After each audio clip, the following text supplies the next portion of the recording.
On dit qu'en France, c'est vrai que le système scolaire est dur, on nous en demande beaucoup. Mais l'école française à l'étranger, je trouve que c'est pire. Pour réussir, faut que ton voisin il échoue. En tout cas, au Québec, c'est très optimiste, on s'entraide. Voilà, moi je me voyais pas mettre les enfants à l'école française et ça va un peu à l'encontre de la vie quotidienne.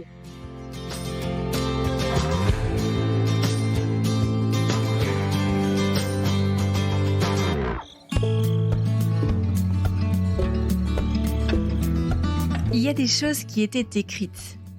Alors, je vous vois venir, vous allez me dire, moi j'y crois pas du tout au destin, ou il y en a certainement qui y croient beaucoup. Et qu'on y croit ou qu'on n'y croit pas, il y a quand même des choses parfois qui sont dures à expliquer. Et c'est un petit peu le cas de l'arrivée d'Amélie, la French expat de la semaine, au Canada. Dans cet épisode qui est terriblement inspirant, je vous invite à plonger dans un récit très émouvant, le récit d'Amélie, une Française qui a osé tout quitter pour une nouvelle vie au Canada.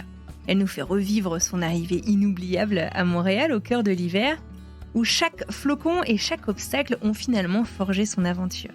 Amélie raconte avec passion comment elle a surmonté les défis d'une intégration complexe, de la recherche de la scolarité, de la garderie pour ses enfants, à l'adaptation linguistique pour toute la famille.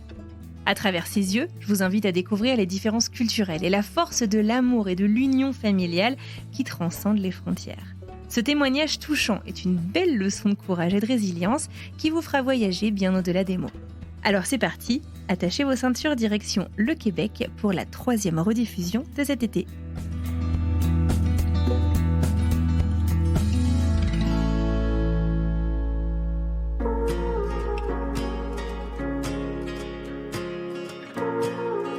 Je m'appelle Amélie et je suis actuellement à Montréal au Canada et je viens de région parisienne en France. D'accord, très bien. T'as passé toute ta vie en région parisienne ? Non, donc j'ai grandi dans les Yvelines et ensuite avec mon mari on est parti, donc mon mari actuellement, on est parti vivre sur Paris où on a passé un peu plus de 8 ans. D'accord, donc toujours quand même un peu dans le même coin de la France. Très bien, ça fait combien de temps que t'es au Canada ?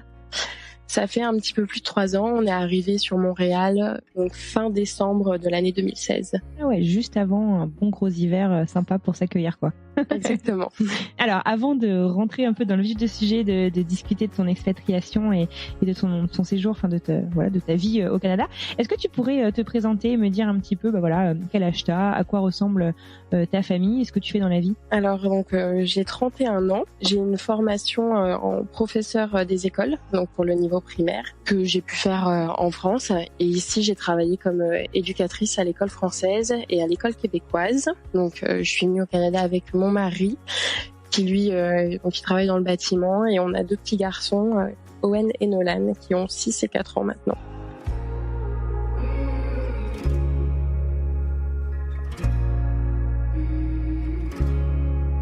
Qu'est-ce qui vous a amené au Canada et à quoi ressemblait votre vie de couple, du coup, si j'ai bien compris, avant de partir et de vous expatrier au Québec ? Avant de venir au Canada, donc en gros, je te situe début 2016. Donc on était à Paris, tous les 4, parce que je venais donc d'accoucher de mon 2e petit garçon. On habitait dans un 2 pièces, tout petit, sous les toits, dernier étage sans ascenseur. Et c'est vrai que moi j'avais toujours dit à mon mari, je veux partir à l'étranger. C'était un rêve pour moi, que ce soit sur court ou long terme.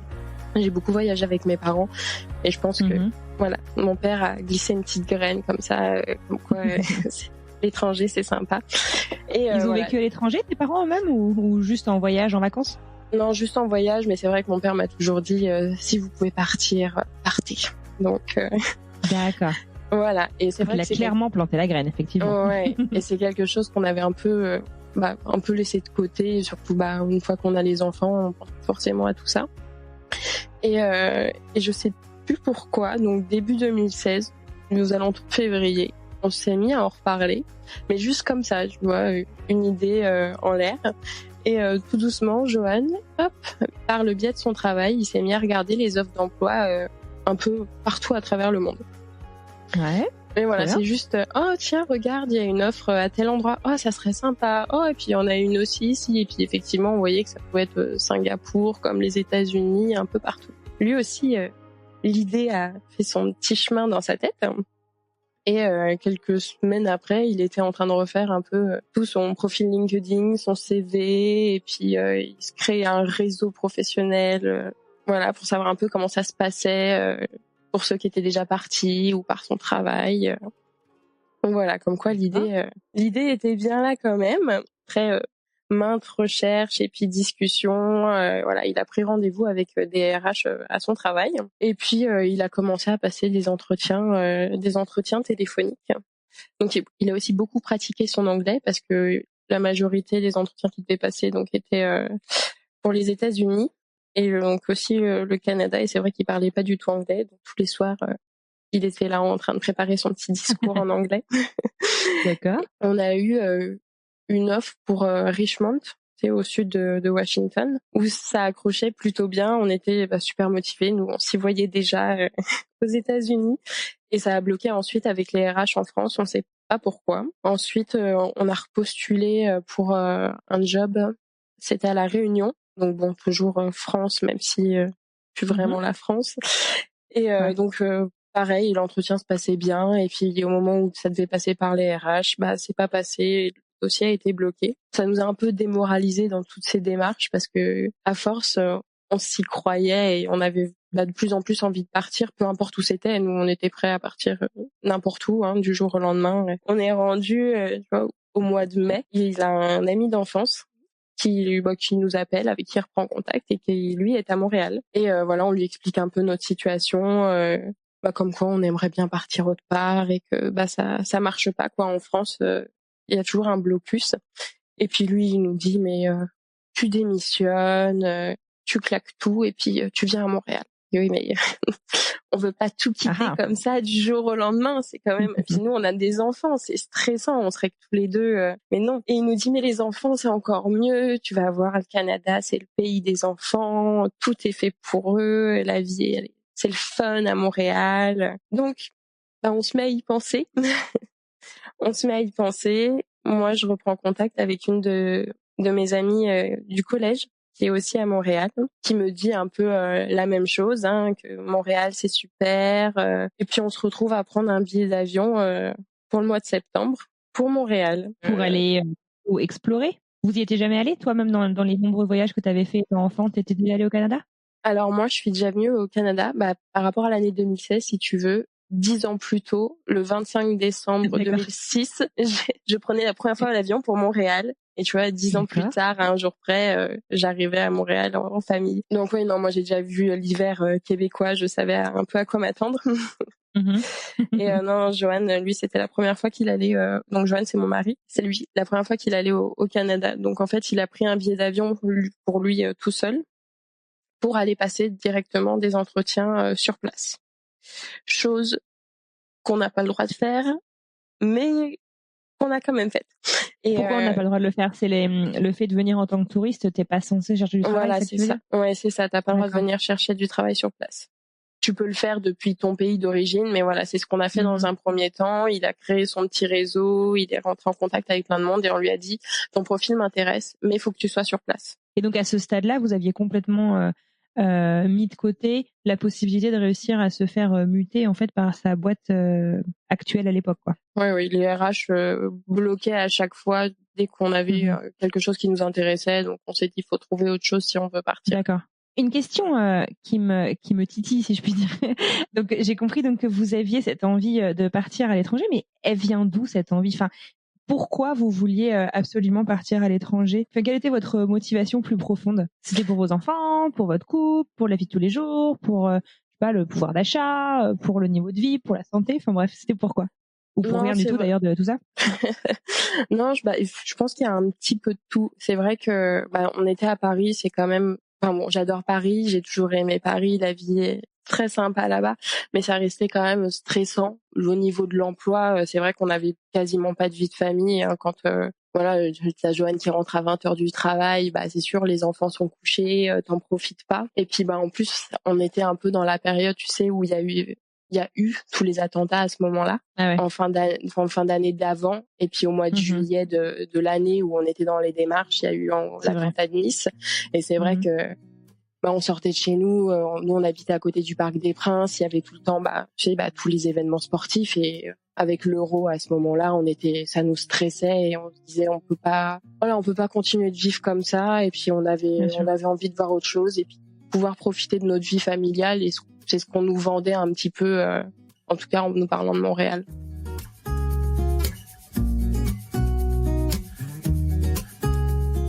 Vous voilà à débarquer donc pour repérer la ville et pour que Johan puisse faire ses premiers entretiens. Comment ça se passe alors? Donc moi je suis restée en France avec les enfants. Il a pris l'avion tout seul. Il a été hébergé donc par son ami d'enfance. Donc c'est vrai que avec le décalage horaire, j'arrivais quand même à avoir des petites nouvelles. Donc voilà, il a passé de nombreux entretiens. Dans l'ensemble, ça s'est plutôt bien passé à chaque fois. Après c'était plus au niveau du salaire, ce qui lui convenait ou lui convenait pas, parce que c'est sûr, en arrivant à 4, c'est pas le même salaire que quand tu dois arriver tout seul. Surtout en Amérique du Nord aussi, où le coût de la vie est quand même très différent de celui de la France. Vous étiez bien renseigné, bien conseillé là-dessus du coup? On ne s'est pas du tout renseigné.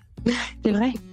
Ouais. Il a fait vraiment son calcul par rapport, en France, je touche tant, donc là-bas, il nous faudrait environ tant. Et puis ensuite, son ami, l'a un peu conseillé sur le salaire minimum.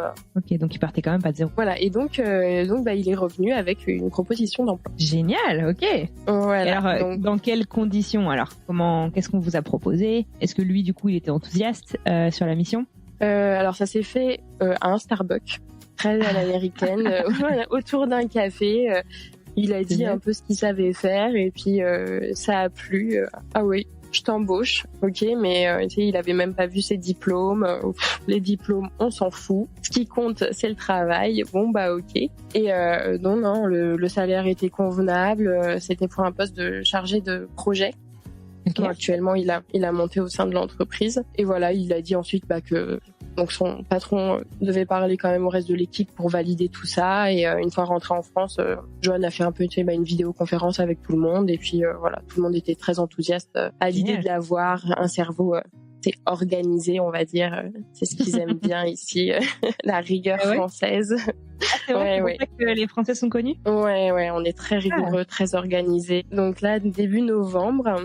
Donc il a l'offre d'emploi et nous on attendait l'ouverture donc des rondes et des permis de travail parce on misait sur un permis jeune professionnel. Alors est-ce que tu peux nous expliquer un petit peu ce que c'est et comment ça marche? Alors un permis jeune pro, donc sachant que ça change un petit peu tous les ans les règles, mais il faut avoir donc maximum 36 ans, être dans une certaine catégorie d'emploi. Donc il y a 0, A, B, C, sachant que la 0 c'est la meilleure. Et donc si tu as une offre d'emploi, tu obtiens automatiquement un permis de travail et une fois sur place, t'es même bénéficiaire pour avoir la RAMQ. La RAMQ, c'est l'assurance maladie sur place.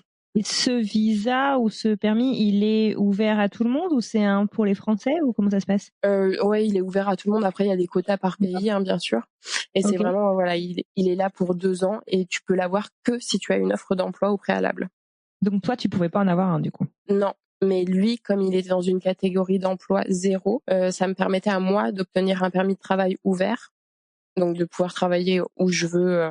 Il n'y avait aucune restriction sur mon permis de travail. Et bien sûr, les enfants d'avoir un permis visiteur. Génial. Donc du coup, comment t'appelles ça, les rondes ouvrent en novembre ou décembre? Elle devait ouvrir au mois de novembre et puis on ne sait pas pourquoi. Nous, on a supposé que c'était par rapport aux élections américaines qui tombaient à ce moment-là. Toutes les semaines, c'était retardé. Et donc, ça nous stressait un petit peu parce que tu dis ça y est, ça va ouvrir et non, ça n'ouvre pas. Et donc, le temps file, quoi. Et on est rendu fin novembre et on se dit, bon, ça n'a pas ouvert. Il est encore à son emploi, mais il faut penser à démissionner parce qu'il y a les 3 mois de préavis. Nous, on avait prévu de faire partir un caisson pour emmener les affaires des enfants, leurs meubles. Et c'est pareil, il faut le faire partir parce que ça prend quand même du temps. Donc, plein de petites choses comme ça qui s'accumulent. Et donc, c'est pas grave, tant pis. Il prend la décision de démissionner alors qu'on n'est pas encore dans la ronde. Donc, coup de stress. En y repensant, je me dis, on est un peu fou quand même. Heureusement, donc début décembre, la ronde ouvre. On est dedans tout de suite. On dit heureusement parce que ça se trouve on pouvait être dans celle du mois d'après. Hein. Il y a pas de, c'est pas parce qu'on s'inscrit tout de suite qu'on est dedans obligatoirement. C'est par tirage au sort? Non, dans ces rondes-là, c'est pas par tirage au sort. Du moment que t'es dans la ronde, t'es sûr que tu l'as, ils vérifient juste que t'as bien tous tes documents en règle. Donc on est dans la ronde, c'est bon, tout va bien. Donc là on se dit maintenant faut faire partir le caisson. Donc là on appelle et ils me disent OK, ça part dans 2 jours. Donc faut faire les cartons. Catastrophe. 2 jours. Donc on se dit même si on est dans la ronde, on n'a pas nos papiers, c'est quand même pas rassurant. Tu te dis t'as plus d'emploi, t'as pas de papiers, t'as démissionné et en plus tu fais partir tes affaires. Mais dans quoi on se lance? Bon, on l'a quand même fait. Tu travaillais à ce moment-là? T'étais enseignante encore ou c'était... Non, je travaillais pas. Je travaillais. D'accord. Enfin, j'ai fait des petites missions comme ça à mi-temps pour combler, mais non, j'avais pas repris parce que je me doute bien que c'était pas le moment là. Ouais, non, mais du coup, heureusement, ouais, d'accord. Et donc voilà, donc on a fait partir nos affaires et une semaine après, on apprenait que c'était bon, on avait tous nos papiers. Ouh, ok. Ouais, donc vous avez, enfin, ça s'est bien goupillé, quoi. C'est super. Ouais, pas forcément dans l'ordre, mais ça s'est bien passé. D'accord. L'entreprise de ton mari lui avait donné un peu une deadline à laquelle il voulait qu'il commence absolument, ou une date à laquelle il voulait absolument qu'il commence? Ouais, on avait le 16 janvier. 16 janvier, il devait commencer à travailler. Ah ouais, donc le mois suivant, d'accord. Ouais. Alors comment ça s'est passé? Il y est allé avant vous ou du coup vous avez coupé les enfants de l'école en décembre et vous êtes partis? Comment ça s'est passé? Raconte un peu. Alors les enfants, Nolan, il avait 2 ans et demi et Owen, il avait moins d'1 an, donc il y avait pas d'école, c'était juste la crèche. Donc pas de souci de ce côté-là. On est partis, nous juste tous les deux, donc fin décembre, le 26, avec mon papa pour enclencher nos permis de travail et puis ensuite s'inscrire pour obtenir notre numéro d'assurance sociale pour pouvoir travailler, s'inscrire à l'assurance maladie, voilà, faire toutes les démarches. On avait fait des recherches d'appartements, donc en arrivant ici, c'était pour en choisir un et puis commencer à s'installer. Donc voilà, on a fait tout ça en 4 jours, tous les deux avec mon père. Okay. Ensuite, on est revenu en France pour récupérer nos enfants. Ouais, tout simplement. Voilà, profiter quand même, tu sais, dire au revoir un peu à tout le monde. Et puis on est revenu ici tout début janvier avec les enfants. D'accord. Alors, le plus petit, j'imagine qu'il s'est pas trop rendu compte de ce qui se passait. À 2 ans et demi, je sais pas non plus, remarque, c'est encore un peu jeune. Est-ce que tu les as préparés un petit peu les enfants au départ ou enfin comment ça s'est passé? Alors le petit, non, pas du tout, parce que c'est vrai que trop petit, hein, moins d'1 an, il se rendait compte. Ouais, il s'est pas rendu compte de grand chose, je pense. Ouais. Voilà, c'est ça. Hein. Pour lui, sa maison c'est le Canada. Hein. Il a rien connu d'autre, je pense. Ouais. Et Nolan, on lui avait bien expliqué que voilà, oui, on va changer de pays, donc on pourra plus voir ses amis qu'il avait actuellement à la crèche. C'est sûr, papy et mamie, on les verra moins souvent, mais on pourra se téléphoner. Voilà, au début, voilà, il nous disait oui, voilà. Ouais, ça doit paraître très tant que ça s'est pas passé, hein, j'imagine à cet âge-là. C'est ça. Et puis bon, après de lui dire que t'es à l'autre bout du monde, pour lui ça fait pas de différence. Hein. Après, en arrivant, il s'en est quand même un peu plus rendu compte. Déjà, quand on est sorti de l'aéroport, qu'on a pris un taxi, on est sorti, il est tombé dans la neige. Oh, petit chou. Donc, tu te doutes bien que c'est la première fois qu'il tombait dans la neige. Ah oui, ça lui a pas plu.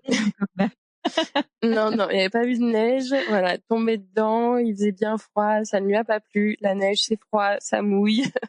On rentre à la maison, maman. Je vais être là. Voilà. Bon, heureusement, maintenant il adore, hein, mais c'est vrai que sur le coup, ça fait un choc. Et en parlant d'arrivée, d'ailleurs, tu nous disais, quand tu partageais un peu des anecdotes sur ton séjour, la première arrivée, donc quand tu es arrivé avec Joanne et ton papa pour vous installer, l'atterrissage, tu peux nous en parler 2 secondes? L'atterrissage, mon Dieu. En plus, le vol, il s'était quand même relativement bien passé parce que on avait été surclassé à l'aller. On se dit, mais c'est le top, on est trop content, on va à Canada. En plus, on va être confortablement assis, on va bien manger.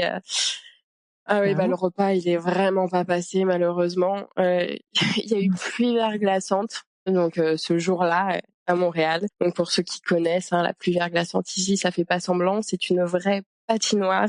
L'avion a fait des boucles et des boucles autour de l'aéroport, en plus les turbulences qu'il y avait. J'ai pris en photo la carte, tu sais, dans l'avion, là, oui. où on voit le petit trajet d'avion. Ouais, et on voit toutes les boucles. Et j'en pouvais plus. On était malades.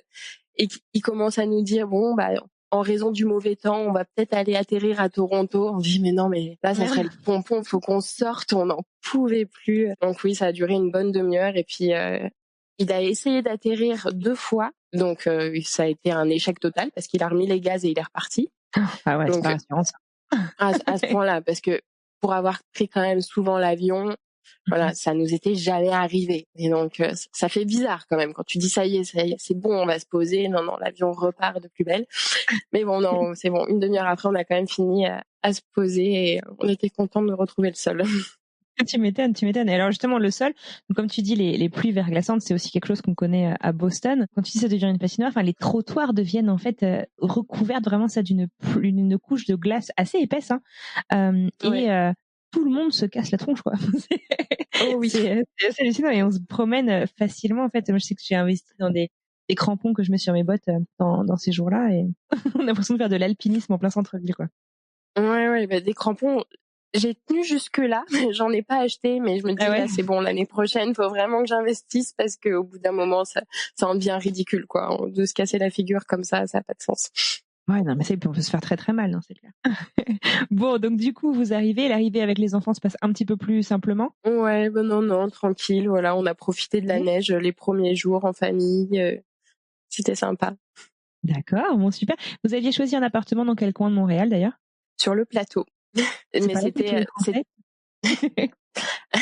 alors ça c'est cliché parce que maintenant les Français sont quand même éparpillés sur l'ensemble de Montréal, mais non, c'était vraiment un hasard, hein. On cherchait un peu au pif et voilà, niveau grandeur de l'appartement et puis l'emplacement, c'est ce qui nous correspondait le mieux et puis bah au final on s'est retrouvés sur le plateau et c'est vrai que bah on comprend mieux pourquoi on entend autant parler du plateau. C'est vraiment un coin très sympa de Montréal. Ah ouais. Tu peux raconter d'ailleurs un peu ce que c'est parce que c'est à côté d'un grand parc. Enfin, je pense que les gens qui sont pas allés à Montréal connaissent pas. Tu peux nous situer un petit peu, nous faire rêver, nous faire croire qu'on y est. Alors, le plateau. Donc sur le plateau, il y a l'avenue Mont-Royal, c'est l'avenue principale, si tu veux. Donc c'est là où il y a plusieurs petits commerces, voilà, des petits cafés, des petits restos, et puis tout au bout, si tu vas tout droit, t'arrives au Mont-Royal. Il y a plein de petites rues très sympas avec plein de petits, donc je veux dire, c'est des condos. Ici, c'est vrai que c'est pas un mot qu'on connaît en France, donc c'est des petites maisons qui sont sur 2 ou 3 étages. Donc voilà, c'est des photos qu'on retrouve un peu partout dans tous les guides touristiques, des jolies petites maisons un peu colorées. Donc il y a plein de petits trucs comme ça, vraiment très mignonnes. Et donc oui, effectivement, il y a le grand parc La Fontaine. Donc voilà, il y a une partie, ça te fait comme 2 petits lacs et l'hiver on peut faire de la patinoire dessus. Et bah voilà, sinon il y a toujours plein de petits parcs aussi pour les enfants avec des aménagements, des modules. L'été, il y a aussi des pataugeoires, sympa. voilà, qui sont lancés quasiment, surtout quand il y a la canicule, c'est tout le temps ouvert. Donc c'est vraiment sympa d'aller là-bas avec les enfants. Ouais, c'est cool.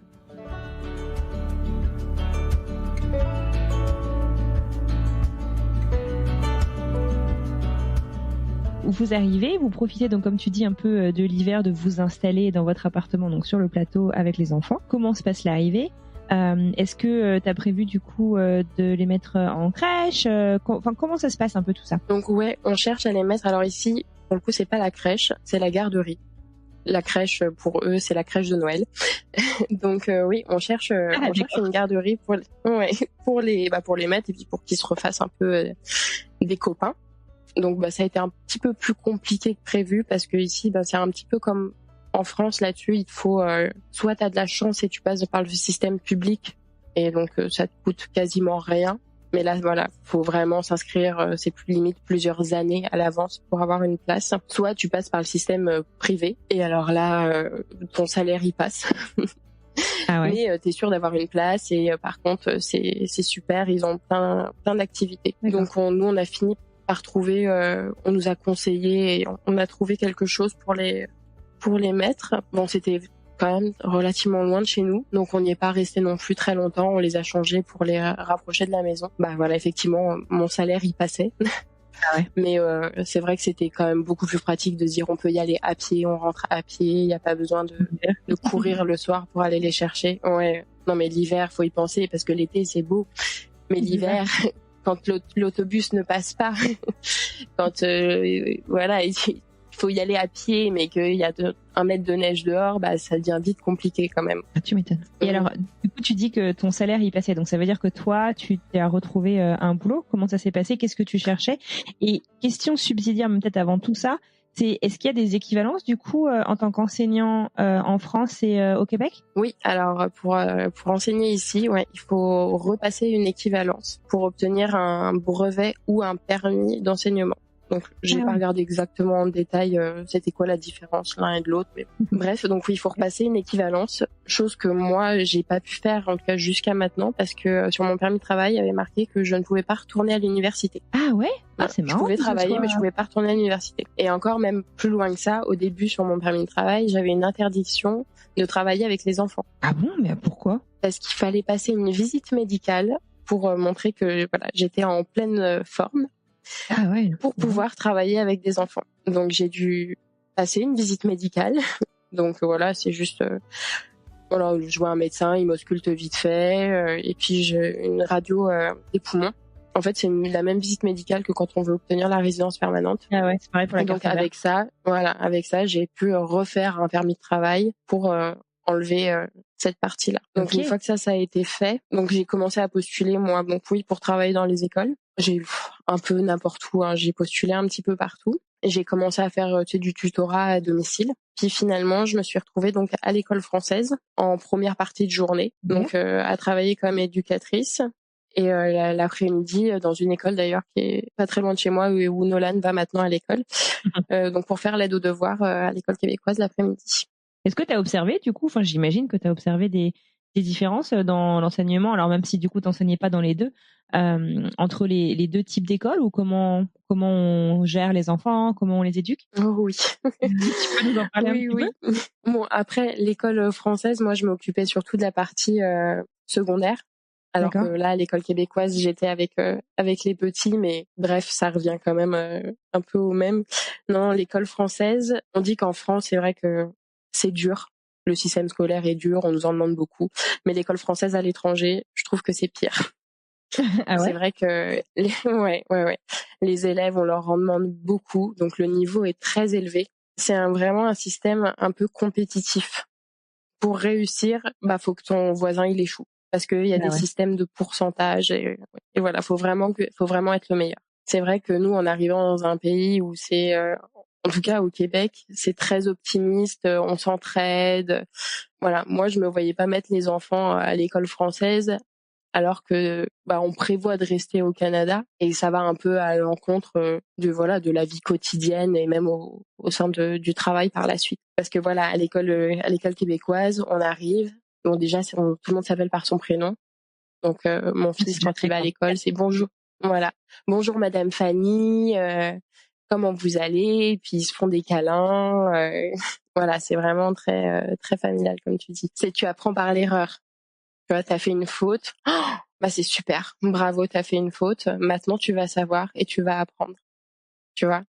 Et voilà, plus le fait qu'ils travaillent souvent en petits groupes et tes amis sont là pour t'aider. Donc il y a vraiment beaucoup de systèmes d'entraide comme ça. Ah, c'est chouette. D'accord. Et du coup, tes enfants, tu les as mis, alors du coup, oui, quand ils sont arrivés, ils ont commencé par la garderie, j'ai bien compris. Mais là, du coup, c'est Nolan le plus grand, c'est ça?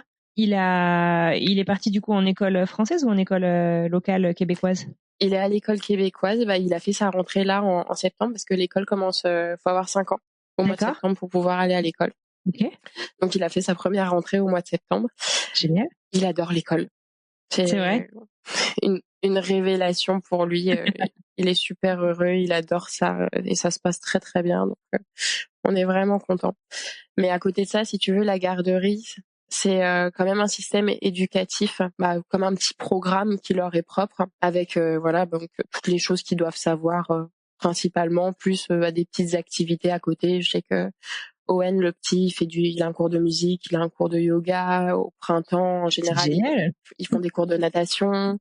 Ouais. Enfin, tu vois, c'est quand même bien rythmé. Bon, super, d'accord. Alors du coup, comment se passe votre arrivée, votre intégration un petit peu socialement, et puis même ton mari, comment ça se passe le nouveau job? Alors, on va commencer par son travail. Eh bien, écoute, tous les soirs, il rentrait en me disant, bon, bah, j'ai rien compris. Il me parle et je ne comprends rien. Parce que lui, c'est particulier, il travaille pas à Montréal, il travaille donc sur la rive nord de Montréal, donc à une trentaine de kilomètres. Donc pour le coup, c'est pas comme à Montréal où c'est quand même très mixé. Il est vraiment avec voilà des Québécois. C'est vrai. Et tous les soirs, voilà, il me racontait tous les nouveaux mots qu'il apprenait, toutes les choses qu'il comprenait pas, les différences de, voilà, quand tu dis quelque chose, mais pour eux, ça veut dire carrément l'inverse. Enfin, mais à part ça, sinon, ah oui, par exemple, un jour, il rentre et il me dit, donc ils avaient été manger dans un resto le midi, et à table, ils étaient tous là. Oh là là, c'est écœurant. Puis tu sais, tout le monde acquiesçait. Ah ouais, c'est vraiment écœurant, disons. Hein. Et lui, il était mais il comprenait pas, mais pourquoi il continue de manger si c'est vraiment aussi mauvais, quoi. Et puis lui il disait, mais moi en plus c'est bon, je comprends pas. Et puis il leur dit, tu sais, mais arrêtez de manger, faut pas vous forcer.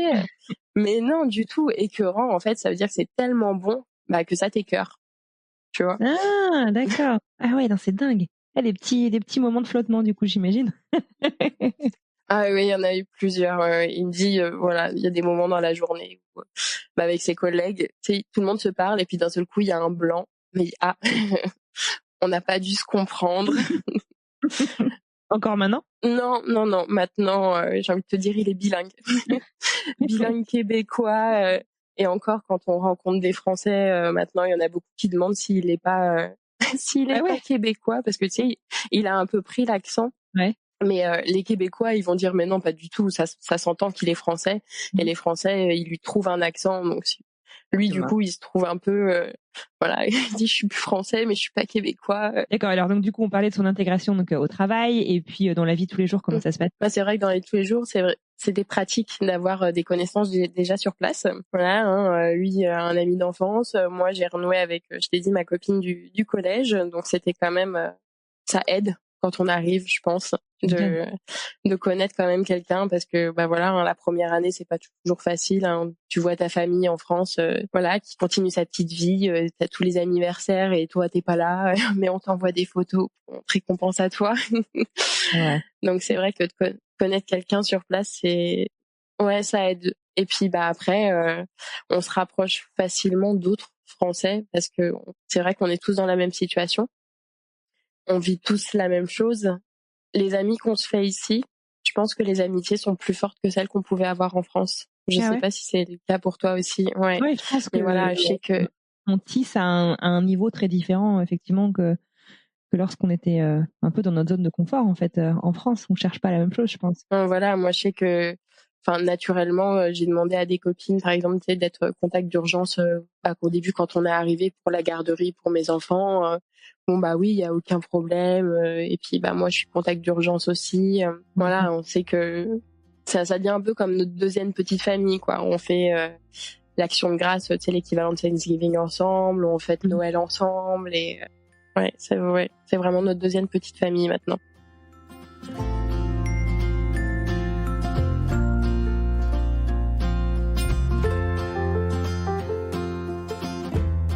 Comment ça se passe la distance avec ta famille? Tu disais donc effectivement c'est pas toujours facile. Vous arrivez à rentrer ou est-ce que c'est, enfin voilà, comment est-ce que vous gérez ça? Est-ce que vous en faites des traditions de quand est-ce que vous rentrez en France? Est-ce qu'ils peuvent venir vous voir? Comment ça se passe? C'est vrai que moi, je pensais pas que ça se passerait aussi bien pour moi. Je m'excuse pour ma maman si elle écoute ensuite ça. Mais c'est vrai que et je suis toujours très proche de ma famille. Et je pensais que ça serait très dur parce que je les voyais souvent et puis j'avais ma mère quasiment tous les jours au téléphone. J'ai l'impression que depuis qu'on est ici, le temps passe tellement vite parce qu'on fait plein de choses qu'ils n'ont pas vraiment le temps de me manquer. Ensuite, bon, c'est vrai qu'on les a souvent au téléphone, avec les vidéos, c'est très pratique. Donc même les enfants, ils savent très bien qui c'est. Quand j'appelle, ils ont beau être à l'autre bout de l'appartement, ils entendent la voix, ils savent qu'il y a papy et mamie au téléphone, ils accourent. Donc ensuite, j'ai mes parents, j'ai de la chance qu'ils viennent quand même assez souvent. Voilà, ils n'ont pas vraiment le temps de me manquer, que hop, ils sont là. Ouais, tu vivrais à l'autre bout de la France, tu les verrais certainement pas aussi souvent. C'est ça, exactement. Et c'est ce qu'on se dit des fois, hein, parce qu'il y en a qu'on a l'impression que la distance fait beaucoup, mais voilà, et comme tu dis, on sera à l'autre bout de la France, hein. Mais ouais, donc moi je suis rentrée qu'une seule fois avec les enfants pour l'instant, et je prévois normalement, on va voir en fonction des prochaines semaines, hein, de rentrer en France au mois de juin. Mais bon, ça c'est pas dit encore.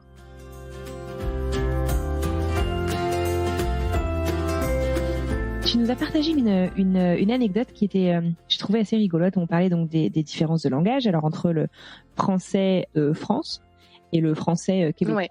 Je sais pas comment le dire sans offenser qui que ce soit en fait, mais il y a aussi en fait, voilà, t'es dans une ville foncièrement cosmopolite à Montréal et on parle aussi beaucoup anglais. Et tu me parlais d'une anecdote où ton fils un jour a crié "Oh my God" en voyant les lumières de Noël. Et donc en fait, il parle franglais. Tu peux me raconter un petit peu comment ça se passe de ce point de vue-là? C'est vrai, ça c'est un peu la guerre entre les Québécois et les Français pour savoir lequel des deux dit le plus de mots en anglais. C'est quand même, c'est quand même dingue parce que nous on dit c'est les Québécois, ils ont plein de mots en anglais et moi je l'entends maintenant avec Johan, hein, tous les mots anglais qu'il me dit constamment, mais parce que c'est son Québécois qui veut ça, hein. Voilà, et puis les Québécois qui vont dire non parce que vous dites parking, vous dites wifi, voilà, week-end et j'en passe. Donc c'est un peu la guerre. Et c'est vrai que les enfants à être baignés là-dedans. Et un jour, voilà, effectivement, comme tu disais, on se baladait, on regarde donc toutes les décos de Noël qu'il peut y avoir dans le quartier. Et puis mais Nolan était petit en plus, hein, parce que donc c'est 3 ans et demi il avait. Et il tourne la tête et puis c'est d'un seul coup au coin d'une rue, là, paf, plein de lumière et oh my God, c'est beau les lumières. Et puis nous, c'est choqués. Mais qu'est-ce que tu viens de dire? Mais je parle français, maman. Non, là, tu parles pas français, ça. Et après, il va me dire, mais non, en anglais, c'est oh my God. Oh my God, c'est français. Ok. À 3 ans et demi, il faut te dire les différences de prononciation entre les deux langues. C'est dingue. Oui. Oh, mais ça, il nous a fait beaucoup. Par exemple, il nous a appris à comment bien dire le nom des super-héros. Il était là, mais maman, Spider-Man, voilà, Batman, et puis Hulk. Et moi, j'étais là, Hulk, mais je connais pas ce super-héros-là, c'est qui? Mais si, Hulk! Puis je cherchais, je dis, mais quand même, parce que je les connais, hein. Et je dis, ah, Hulk, celui qui est tout vert. Hulk? Mais non, maman, c'est Hulk! C'est énorme. Ok, oui, mais c'est bon, j'ai compris maintenant. T'inquiète. Ah, énorme. Non, il va être bon en anglais. Ouais, tu m'étonnes. Et dans le même genre, tu m'avais parlé du jour où tu as essayé d'acheter une laveuse et une sécheuse. C'était quoi cette histoire? Ouais, oui, parce que moi, celle que j'avais en France, elle est 2 en 1. Hein. J'ai pas cherché plus loin que ça. Et ici, voilà, il en faut 2 différentes. Et on était allé donc sur une rue où ils en vendent d'occasion, là, usagées. Et donc pareil, québécois pure souche, et qui commence à nous parler sur les différences donc de produits. Et puis il se met à parler finalement, je sais pas pourquoi, de plein d'autres choses, de la France, de la culture française et de Johnny Hallyday. Et voilà, c'était les jours où on venait d'arriver, donc si tu veux, avec le décalage horaire, c'était quand même pas facile. On était fatigués. Et il continuait, il parlait, et on se concentrait pour comprendre tout ce qu'il dit. Et puis plus il parlait, tu sais, plus par moment tu décroches et puis tu dis, oh, c'est un peu comme rattraper le wagon quand il est en marche là. Alors t'essayes, hop, ok, c'est bon, je comprends. Et puis je comprends plus rien. Et puis tant pis, on comprenait plus rien à ce qu'il nous disait. Et puis oui. En attendant que ça passe. C'est dur. Qu'est-ce que ça a été pour toi, tu penses, le plus gros défi de cette expatriation? Et peut-être encore actuellement d'ailleurs. C'est une très bonne question. Écoute, j'ai l'impression que dans l'ensemble, tout se passe tellement bien pour nous que j'en vois pas, j'ai envie de te dire. C'est vrai que la paperasse, c'est quand même long. Parce que nous, on vient d'obtenir notre résidence permanente il y a de ça un petit peu plus d'1 mois maintenant. Félicitations, génial. Merci, c'est tombé à pic. C'est vrai que ce côté-là administratif, c'est long, ça demande beaucoup de temps et puis plus le temps passe, plus c'est long parce que malheureusement il y a beaucoup de demandes. Voilà, c'est un sacré budget. Il y a plein de petites choses à côté aussi qu'il faut faire et je pense que ça doit en décourager plus d'un. Si tu veux rester au Canada ou venir au Canada, franchement, faut être motivé vis-à-vis de ce côté-là. Bon, très bien. Et un point aussi qui semblait important quand on avait discuté, que je trouvais vachement intéressant en fait, t'en as un petit peu touché 2 mots, mais j'aimerais bien qu'on approfondisse un petit peu. Beaucoup de gens pensent retrouver la France quand ils viennent au Québec, puisque on dit que c'est alors les pays cousins, enfin voilà, je sais pas trop comment est-ce qu'on assimile un peu ces deux. Oui, c'est ça le terme. Ouais. Voilà, mais finalement t'es sur le continent américain et t'as quand même une grosse empreinte américaine ici. Tu t'y attendais? Bah moi oui, hein, j'étais pas partie du tout en me disant c'est la France. Hein. C'est vrai que bon, je suis hormis le fait d'être déjà venue. Voilà, j'ai quand même, je t'ai dit, beaucoup voyagé et voilà, chaque pays est différent. Hein. Et clairement, moi, je m'attendais pas à retrouver la France. Et c'était vraiment pour un peu, tu sais, tu repars à zéro. Mais les Français dans la rue, bah, en tout cas, les nouveaux arrivants, tu les reconnais parce que eux, ils cherchent la France. Ah ouais. C'est du genre, t'es dans le magasin en train de faire tes courses et puis d'un seul coup, tu sais pas pourquoi, tu vas entendre quelqu'un qui va dire « Ah, bah ça, c'est des vrais gâteaux. » Et puis là, tu te retournes, et bah oui, bah c'est un Français qui regarde le rayon biscuits français de France et qui est content de retrouver son paquet de petits Luc. Après, les gens se plaignent, bah surtout, tu sais, bah comme aux États-Unis, hein, le système de santé. Hein, effectivement, bah l'alimentation, c'est pas la même. Hein, c'est très Amérique du Nord, hein, beaucoup de fast-food. Si tu veux manger équilibré, bah faut cuisiner. Donc non, non, on est dans une culture très américaine. Ça n'a rien à voir avec la culture française. Pour finir, qu'est-ce qu'on peut te souhaiter à toi et ta famille pour la suite? Bah écoute, c'est déjà plutôt bien parti avec la RP en poche. C'était la bonne nouvelle de 2020. Ouais. Bah pour la suite, que ça continue comme ça serait vraiment super. Bah écoute, c'est tout ce qu'on te souhaite. En tout cas, je te dis un grand merci d'avoir pris le temps ce soir de me raconter voilà, ton histoire. Pour la petite histoire, pour les gens qui ne le savent pas, French Expat le podcast, et donc Manon de notre équipe a lancé un peu un défi cette année pendant le confinement et a fait des paires, des binômes un petit peu d'auditeurs et de personnes qui voulaient voilà, avoir un peu utiliser ce qu'on appelle le buddy system pour discuter, pour échanger et voilà. Et en fait, Amélie et moi, nous avons été mises en binôme. Donc je suis très heureuse voilà, d'en apprendre encore plus sur toi ce soir. C'est très sympa.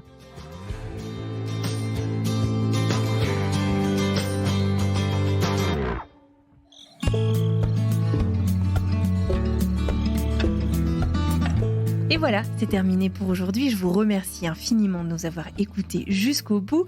Que vous soyez nouveau par ici, bienvenue si c'est le cas, ou que vous soyez là depuis un moment, on est ravis de vous avoir parmi nous. Si vous n'êtes pas encore abonné au podcast, eh bien allez-y, ça prend 2 secondes, c'est bien entendu complètement gratuit et ça vous permet d'être informé des prochains épisodes qui devraient arriver. Et croyez-moi, on vous prépare une saison 6 dont vous devriez vous souvenir longtemps. La semaine prochaine, je vous inviterai à découvrir ou à redécouvrir la dernière histoire de cet été, de cette saison 5, avec un entrepreneur qu'on a suivi entre New York, Londres et Paris. Je vous en dis pas plus, je vous laisse découvrir un micro-extrait.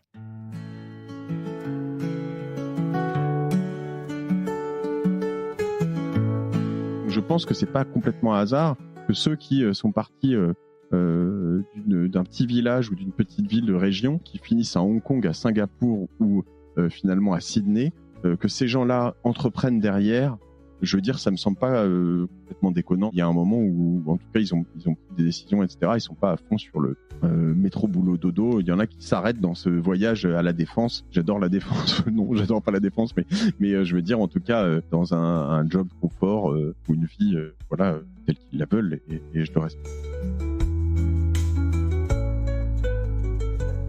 Voilà, c'est tout pour moi pour aujourd'hui. Encore merci d'être là. Je vous souhaite une merveilleuse fin de journée, une très belle fin de semaine et je vous dis donc à mardi pour la dernière rediff de l'été.